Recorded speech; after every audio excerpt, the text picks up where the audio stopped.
Greetings everyone, and welcome back to another interview with the bands for Metal for Africa. Today I am joined by Daniel Burgers, aka Dr. D from Chaos Doctrine. How are you doing? Are you comfy? You said Daniel's Burgers. That was hilarious. I've got food here and they're all mine. I had to double check my notes and I was just like... I've got burgers for everybody. I'm good, dude. I'm good. It's so nice to talk to you guys. Are you excited for Metal for Africa? We are super psyched for Metal for Africa, all four of us. For most of us, it's our first time there, which is fucking depressing. The band's been together forever. We've planned Metal for Africa more than once. Alex played it more than once. He's from Cape Town. I used to live there for a while, 100 years ago. So we're super psyched. Oh, I can't show off my Nameless Dread t-shirt just in case any of them are watching, so they can go, oh my god, look, Daniel's wearing Nameless Dread t-shirt. I've gone with the safe Metal for Africa previous t-shirt. Oh, good. Last year. Good. Yeah, I think it's safe to say that you're old veterans of the scene. We're old veterans. Some of us are older, but most of us are pretty old. Yeah, so you've all got... all of us are pretty old, with some even older. Let's say it that way. Yeah, so you've all got massive experience. Stripes. Yes. And one thing I do want to ask you, you've built a sound studio in Gauteng for your band and other bands. What inspired you to do it, and what did it take to make it happen? So it's quite a convoluted story, but in short, we used to practice at Ray's house. So Ray was our founding guitarist, and towards the end of 2019, he had stuff to do, grown up life, and at the same time, Ralph, who was our founding drummer, moved to the coast. So there was me and Phil, and Alec left, and I was like, guys, it's not over. We're not changing this thing. So I'm actually sitting in the studio right now. We call it Gemini AD Studios because Phil and Alec and I are all June Gemini babies. So Alec built it. Let me turn the camera a bit so you can get scope. Dude, it is huge. It is fantastic. It's got super high ceilings. We built it to spec. Alec is what's the word? Sort of like an audio engineer, meaning he builds studios, sound booths. He's built shit for Boeing. He's done amazing sound stuff in his life. So I was like, bro, he was like, what's the budget? So I'm like, we don't have any. So let's just do what we're going to do anyway. So it's mostly for Chaos Doctrine. When the Drift was still around, they used to practice here. A couple of bands have recorded. State Dependencies recorded here. Zebra's recorded here. Pie of Gods is recorded here. Alec does mixing from here, so we did the recent Nerve Zero EP. So practice mostly us. It's still in my house, so I get a bit funny about practice, and it gets complicated, but Alec records and mixes here from time to time. So if you're keen, speak to Alec. Even if you recorded somewhere else, he can still mix and master, which is what he did with Nerve Zero. Yeah. I mean, as I said, all you guys have got experience, and all you guys have past bands, some big names. But we'll get into that in a bit. Let's first talk about currently Chaos Doctrine. You've been around for now starting late 2010. Yeah. Bands from Gauteng, and you're coming down to Cape Town for your first gig. Yeah. Or it's quite insane. It's your first gig in Cape Town and Metal for Africa. So firstly, let's get an idea for anyone new who is not from South Africa or hasn't heard your music before. How would you describe the music that you make? We play, we call it industrialized thrash metal, meaning the foundation of our music is very thrashy. I don't want to say old school because Phil and I, and we could speak about Jason, our drummer, later. Phil and I are huge old school thrash fans. Phil is a huge death metal fan, old school. But Alec is very much into Swedish metal, more progressive stuff. So when we started the band, Alec joined in 2013, meaning that it's his 10-year anniversary with us. But when we started the band, we were much more influenced by things like Slayer, even a bit of Testament, a bit of old school death metal. And then we would layer an industrial feel to that, meaning White Zombie, Ministry, the old school industrial, or not the founding industrial, but the industrial metal, not just your sort of doof stuff, even though I went through a phase of that.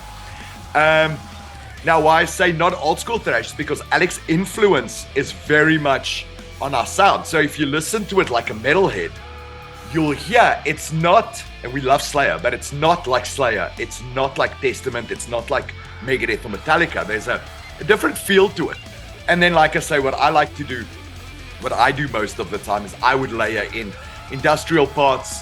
We've started experimenting with symphonics from the beginning, but of late we've done a lot more big symphonics things, like in our previous single Martyr. So yeah, it's different, and we call it industrialized because 99% of our songs we would write a metal song and then infuse the industrial. There's a couple where I built this, where I did it. I always call it the wrong way around. I start with the industrial piece. I played for Alec, and I'm like, come up with a riff. So one of our songs that we're bringing to Metal for Africa, it's a brand new track called Building the Ultimate Tank. I chose that title because it sounds industrial as hell. I wrote the drums first because this is my house, right? So it was COVID, I couldn't go to gym, so I played drums. So I wrote the drums, then I did the industrial, and then Phil came up with a bass riff, and then Alec came up with the guitars. So the guitars was the last part, not the first part. So yeah, we like to shake it up, but for the most part, we write thrash, kind of deathy thrash metal, and then it becomes industrial from there, you know, or symphonic industrial death thrash metal old school. That's lovely. But you mentioned... It also depends what you like. When you listen to us, it depends what you like. If you like Fear Factory, you're going to hear Fear Factory. Some people have told us, again, we kind of sound like Testament. Some people have said it kind of sounds like Ministry. And we always find it sort of like what people like, that's what they'll hear in us, because there's so much, you know? Yeah, and you mentioned Alec joined you in 2013. How did you meet and all the band members, and how did they all end up joining? So, Phil and myself and Raymond were in a band called Dead X in 2009, 2010, and that sort of broke up. And then I had this idea of doing like an industrial thing. I would sit in nightclubs and they would play Rob Zombie and all the girls would run through the dance floor, and I was like, that's what I want to do. And then a month later, I was like, okay, I can't do that. It's too poppy. I love Rob Zombie, but it's very poppy. I was like, no, I want it like more like White Zombie. And because we were all into sort of thrash, we got Ralph to join. Ralph and I had been friends forever, and we wanted to be in a band forever. Like the first gig we played together was like 1996, 97, you know. And Hichu was a friend of ours, and we got him to join too. So in 2013, Hichu moved to New Zealand, and I was looking for a guitarist. So I spoke to Malcolm, who lives in the Cape. I'm sure you know Malcolm. Malcolm's my cousin, sort of. It's weird, but anyway. And I was like, Malcolm, I need a guitarist. And he's like, dude, you have to speak to Alex Surridge. He moved to Joburg from Cape Town. And then I spoke to another guy called Craig. And Craig was like, dude, Alec, you have to speak to Alec. So I spoke to Alec, and Alec was like, I don't know, sort of over bands, yada, yada. I'm like, just come check what we're doing. And he was like, not really my thing, but let's give it a shot. And then over time, it's sort of, with Alex's influence and fusing, he became deeply entrenched. So when 2019 came and the band sort of went, oh God, what are we going to do? He was like, dude, let's just keep going and let's do it. So 2019 was like a turning point. So that's when, I don't want to say our music changed fundamentally, but we started experimenting a lot more. We started doing a lot more things, which maybe with the old band members, we wouldn't have done. And nothing against them. It's just, you know, they didn't dig some of the things that we're doing now. So that happens in bands. So with Jason, when Ralph left, we kind of like went, oh God, drummer leaves. Hannes stood in for us for a while. Hannes was the Drift's drummer, and Alec was in the Drift, so he helped us out for a bit. And then Jason's girlfriend at the time was working with my girlfriend, and she said to my girlfriend, my boyfriend is in Jasper Dan, but he's into metal. He's looking for a drummer. And we were like, Jasper Dan drummer? Then he rocked up here with a bottle of Jack Daniels. And I was like, I like this guy already. Yeah. Turns out Jason was in big KZN band. So he's from KZN. He played, I can't remember the names of his bands now. I'll have to go look it up.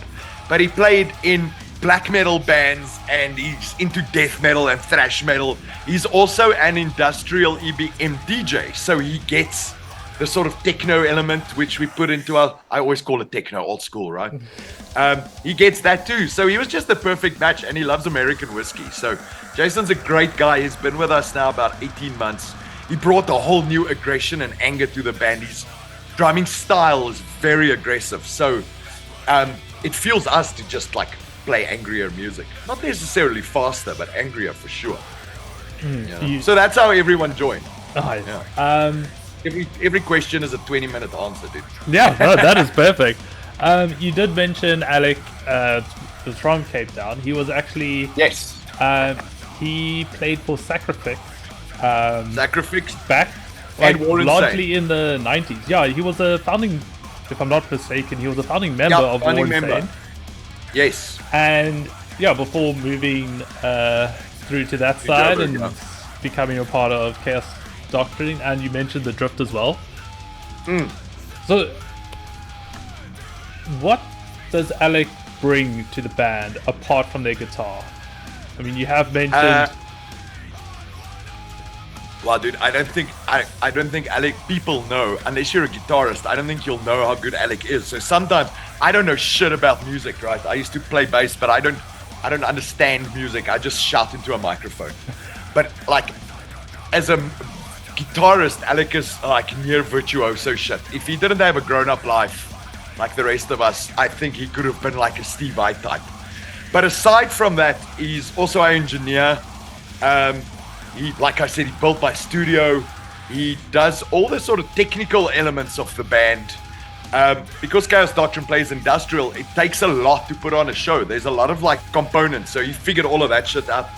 And then he's just a fabulous oak, you know. He's been with us, like I said, for 10 years. We're brothers, like all four of us. I mean, Jason's still pretty new, but me and Phil, me and Alec, three of us, and then Jason now too. We're like brothers, you know. But I think that answers your question. I think Alec brings a hell of a lot to the band. He also has near perfect pitch ears, and he understands how music fits together and should fit together. So he stops us from making up shit that doesn't make any sense. And I try hard to make stuff that doesn't make any sense. So the oak has his job cut out for him, you know. Yeah. Now, a very judgy question about Alec. Would they choose cats or dogs? I think Alec loves all animals. I've got 6 dogs, 2 cats, and a rabbit, and every time he gets here, he just loves my dogs. I think if I had to guess, he would be a cat person, because he had a cat when I met him. If I had to guess properly, the right answer is probably whiskey. Yeah, we will get on to the whiskey in a bit. The love for American whiskey, that is Chaos Doctrine, yes. Yes. That's a whole conversation by itself. Yeah, and we'll get to that soon. It's on bass, you have Phil Cossins, and he's actually got quite a bit of mystery to him. And you've mentioned he's been around for quite a while. Phil's been with me. Phil was a founding member, so it was Phil, myself, Ray, and then we got Icho and Ralphie to join. So Phil's a founding member. He's been around since 2009. I don't know how much I know about Phil. He is quite a mysterious oak. He's your typical dark bass player who likes to stand in the corner and not talk to anybody. But also a great guy, great friend, great bass player, great ear, and he's also a visual artist. So all of our visual art you see, there's been a couple of deviations where I said to him I want to give him a break. So Martyr's artwork was done by someone else, and our new single, One of My Bad Days, that artwork was done by someone else, and one of our videos was done by a guy in sort of semi-Eastern Europe. But all of our other visual art is Phil. I just, like I said, I give him a break every now and then. Yeah. He's got a great eye for color and for conveying the Chaos Doctrine persona. When we started the band, we wanted a persona. There's colors, There's an image. The font was chosen very carefully. The whole machine part, you know, is very Geiger influenced and very the Alien movies. All of that had a great influence on our original image and vibe. And it sort of persisted, maybe not watered down, but changed tiny bit over time. But that's still very much the foundation. And Phil is pretty much the creative eye behind the visual, if that makes sense. Yeah, that I do love Geiger inspired artwork. It's insane. Yeah. Well, here's another judging question. We named our vacuum cleaner after him. Our vacuum cleaner is a Bosch made in Germany, so we called it Hans Rudolf, even though he was Swiss. You don't get vacuum cleaners from Switzerland, I guess. But anyway, moving along, there's an interesting random fact. Important things you're learning here about the names of vacuum cleaners. Yes, you have to know about Dr. D of Chaos Doctrine's vacuum cleaner. Yes. These are important things, you know. But now, Phil, you'd say he's mysterious and kind of the typical bass, quiet in the corner, dark. What superhero do you think he would choose to be? Not who you think he would be, but what he would choose to be. Phil would choose to be not a superhero, but a supervillain. Phil would be Thanos. But instead of killing half of the population, he'd kill pretty much everybody. I think he'd keep a couple and everyone else be fucking dead. Phil is like your... Phil, if you look up misanthropic in the Oxford Dictionary, there's a picture of Phil. I will put down, for those who don't know, the description of what misanthropic means. People can Google it. Use your laptop or your phone. It means you hate humanity. Well, there you go. I won't put it down. Yeah. So yeah, and now we got Jason Eads on drums. That's it. The beating heart. The beating heart and feet. Yes, he's the newest member, and you mentioned he was the drummer for Jasper Dan, and he is the drummer for Jasper Dan. He is, yes, and originally from KZN. That's it. They're the newest member, but what do they bring to the band apart from the Jack Daniels and the drums? I think what I said earlier, Jason brings an aggression to the band. I have to tell him, dude, just tone it down. You know, you can't be angry all the time on drums. I'm sort of joking. I think a good example, people watching this and that are into us, go listen to Blood Serpent God on our previous album, and then come watch it live now. When Jason joined, we'd cut the song out of our set, and he was like, guys, I dig this song, let's redo this song, but I want to do the drums for it. So Blood Serpent God used to be sort of a groovy, slow, metal-y kind of vibe, and he was like, fuck that. Let me show you what we're going to do with it. Now it's our opening track, and dude, it is just like 6 minutes of hate and anger. Like it starts like a steam train on fire, and it gets worse from there. So that is a good example of what Jason brings to the band. His hands and his feet are ridiculous. He also brings a fresh ear, which is nice. You know, there's the three of us. We've been hanging together for a long time. And we test and check and challenge each other the whole time. So it's a fourth set of ears that goes, guys, this is too loud. This is too soft. Have you thought about that? Have you tried that? Especially in a production sense, you know? Which is nice. If they were given a free full-page ad in the newspaper and had to sell themselves in 6 words or less, how would the ad read, do you think? The ad right now will read, no, I don't want another band. You may know this. I don't know what the Cape Town scene is like, but in Joburg, there's 25 metal bands and 3 drummers, you know? So people are always like, hey, Jose, I want to be in a band. And he's like, fuck off, Jesus, I'm already in 2 bands and I have a job. Alternatively, it would say have sticks and whiskey. I think it's similar in Cape Town, but for guitarists. We have quite a few guitarists. For guitarists? Yeah. Maybe we should ship some guitarists down and ship some drummers up. You know, we can have an exchange. Yeah, that could probably work very well. We have plenty guitarists here and plenty vocalists. Bassists are always in shortage, but drummers in Johannesburg and Pretoria, dude. Oh my God, there's like 4 of them. I think it's just hard to be a drummer and a grown-up because most people live in townhouses, right? Can't fucking play drums in a townhouse. Yeah. Can't practice double kick when you come home from work. So I think partly, and then, I mean, drummers are a very special breed of human being. You know, it takes a different kind of person to beat shit the whole day long. And keep a rhythm to it. And keep a rhythm. Yeah. That's another thing about Jason. Jason is tight, dude. Like on click, we play on click on metronome. We have to because we play industrial. And at 2 minutes 56 something happens, and at 3 minutes 40 something happens. And when we get there, that gets there too. We can't be late or early for that. So Jason is like he's like the atomic clock, dude. He doesn't go off. It's fantastic. So let's talk about some of your previous work. You guys got Yes. 2 albums and an EP. Yes. And, well, give us the names of them when they were released.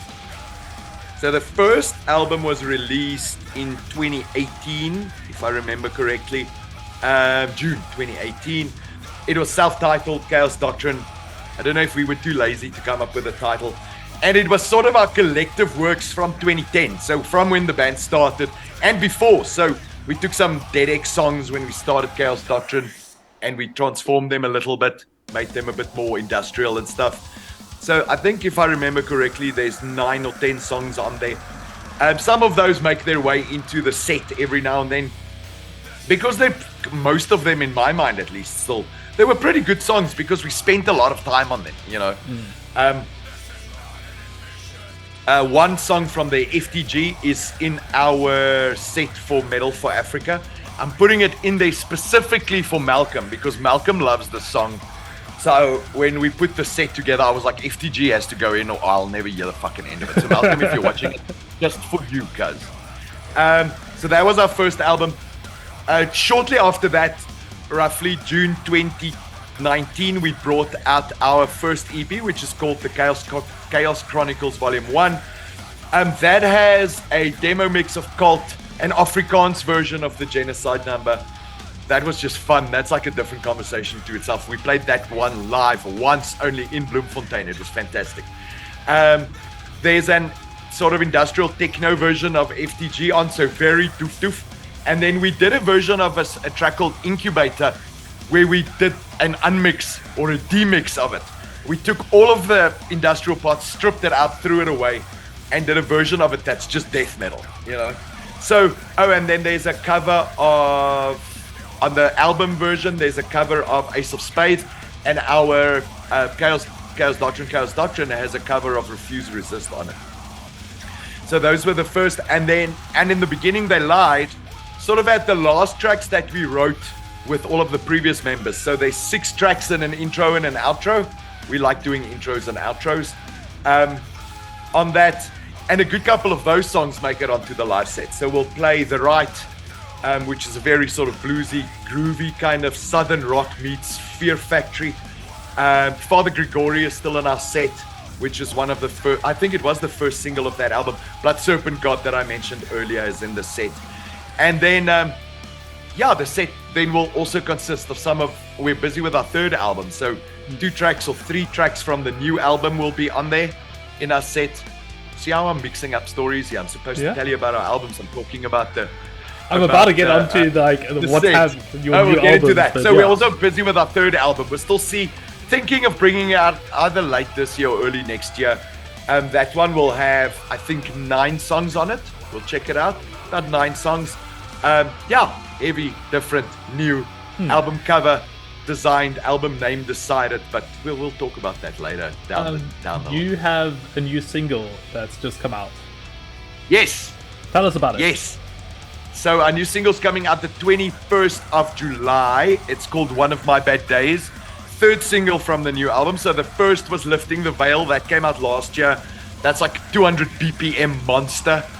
We're playing that at Metal for Africa. And then Botha came out last year we had 2 versions of Marta, the first without Laura Ann and the second with Laura Ann. Laura Ann is in a band called Capgras Delusion, and she's a fantastic singer. So Marta's sort of like a ballady Paradise Lost kind of groove vibe.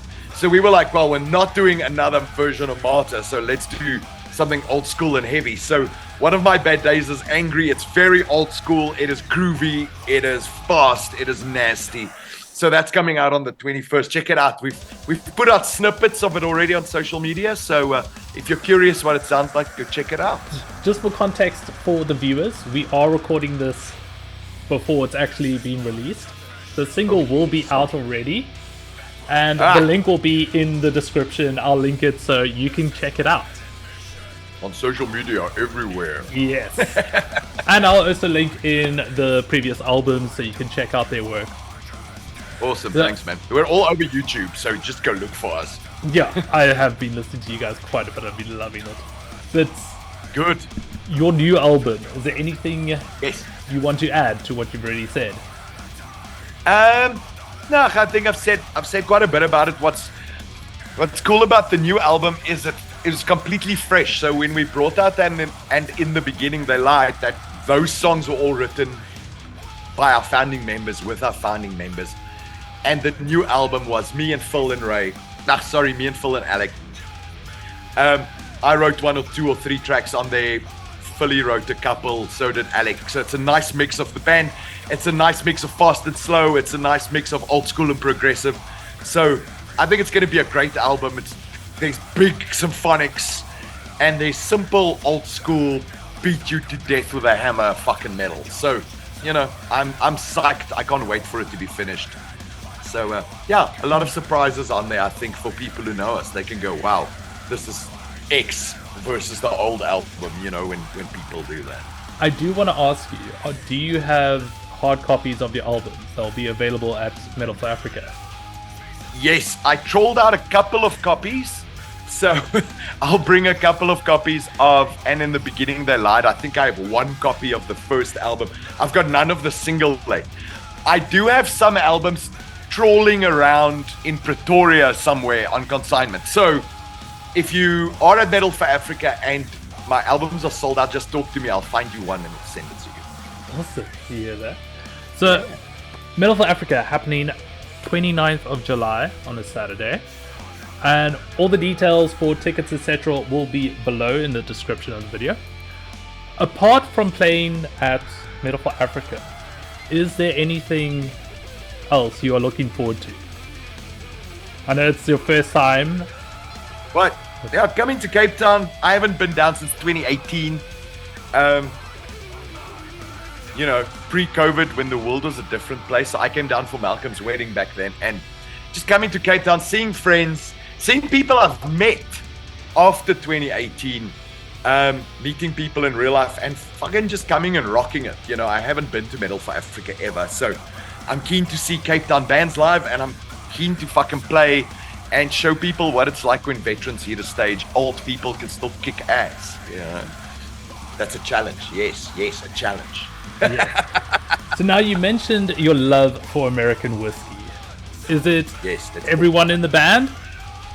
Yes, everyone in the band. I think Jason is a huge Jack Daniels fan. I grew up with Jack Daniels and sort of moved on to bourbon, and so did Alec. So yeah, Phil likes it. Phil's more of a Black Label guy, but he also digs whiskey. His favorite was Jim Beam Devil's Cut, which you can't fucking find anywhere anymore. So I'm always on the lookout for bourbon that I can afford and that costs less than a new guitar, you know. And I'm not even joking. Go Google this shit. Yeah, so we just love that shit, you know. Soft on the palate with Coke because we have no class. That is class. What are you talking about? Blackjack. If Jack and Coke was good enough for Lemmy, it's good enough for me, you know? Yeah, there we go. Anything before we sign off that you want to tell our viewers? I had something and now I can't remember. I guess just, you know, look out for our new single coming, and hope to see you and meet you at Metal for Africa. Come say hello. We are super psyched. Can't wait to get down there. Bring a bit of merch, and we'll bring a whole lot of Angry to the stage, you know? It's going to be sick. Yes, I am looking forward to it so much. Thank you, Dr. D, for joining me. Come check out Chaos Doctrine. They are the 6th band playing at Metal for Africa. Again, all details are in the description, or links to everything you want to find. And yeah, I'll be seeing you at Metal for Africa. Cheers. Sweet. Also, thank you to Patrick for having us under special conditions. So Yeah. we are super psyched to join Metal for Africa. I think we're on stage at 10 o'clock, so it's going to be brutal. Yeah. Awesome. Thank you so much. That is... Thank you, Cape Town.